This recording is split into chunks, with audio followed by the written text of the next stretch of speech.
Hello everybody, and welcome to my next video. Today what we're going to do is install this pump converter winterizing kit, as well as winterizing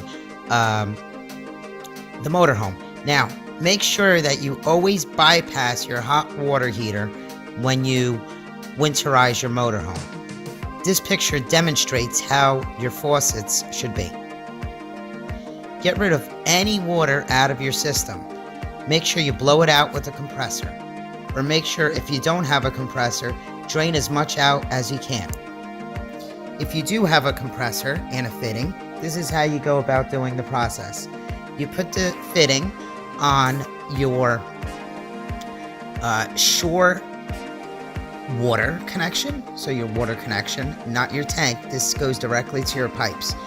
And basically you screw the fitting in, and you want to make sure it's nice and tight. And the next step is going to be where we're going to use the compressor. The fitting, it's a quick fitting connect that is just for blowing out these types of systems, available on Amazon. I'll share the link below. So now what I'm going to do is I'm going to set the compressor down to 0 pounds first. You should be, most of compressors, if you turn it counterclockwise and watch the gauge, it does go down to 0. Then what you want to do is make the connection from your quick connect to your fitting, and then bring back the pressure to about 20 pounds, and then eventually go up to 30 once your faucets have been opened. So I'm going to start it at 20 so I get some kind of pressurization inside the system. Now, when your water faucet is on cold, this is what should be coming out. This is a remainder of water that was in the pipes. So my water pump is located under my bed, and this fitting here is where we're going to do most of the work. We're going to be removing this fitting and installing this hose as well as this T into that connection. There is also another connection that is a black connector. It's also a coupling that goes from the water pump to this brass fitting. So it's very important that the brass fitting is on bypass when you do this, or it's not going to work for you. So basically I'm going to take this fitting apart and we're going to install this now. It's going to go right there.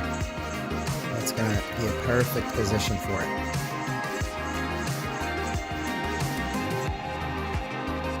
So now I disconnected the hose coming from the freshwater tank. I put the coupler on there already, and now I'm going to screw in my fitting. Excuse me, my T. You just want to be very careful with the plastic threads on the one side and the metal threads on the other. You do not want to strip this, or else the kit's useless to you. So make sure it's, catch it by hand. Never use a wrench to put it on. Make sure the threads catch properly, and then once you know that it's on there, tighten it.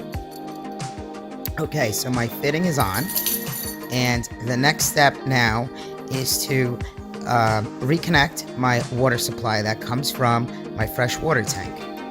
So this system stays in line all year round, which is great. So the only thing you have to worry about is the hose that goes into the gallon once a year.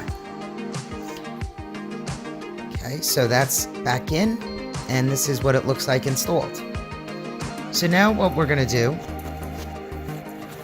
is take the hose, verify everything's in the proper position. We're not going to move the hose yet. So right now it's in the bypass position.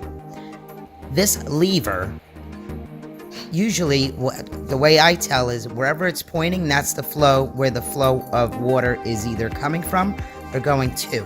So in this case, the water or flow right now is going to be coming from the freshwater tank. when you turn it this way, the flow is going to be coming from the hose, which in turn is going into the gallon of antifreeze. So what we're going to do now is get this all prepped up. I have 2 gallons of antifreeze this system actually takes.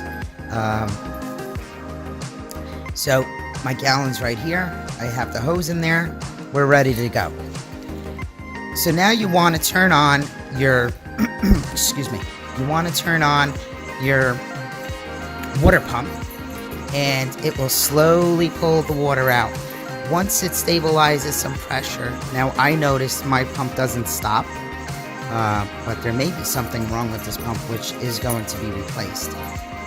So once you turn the faucets on to cold, this is what is going to happen. You're going to start seeing pink antifreeze.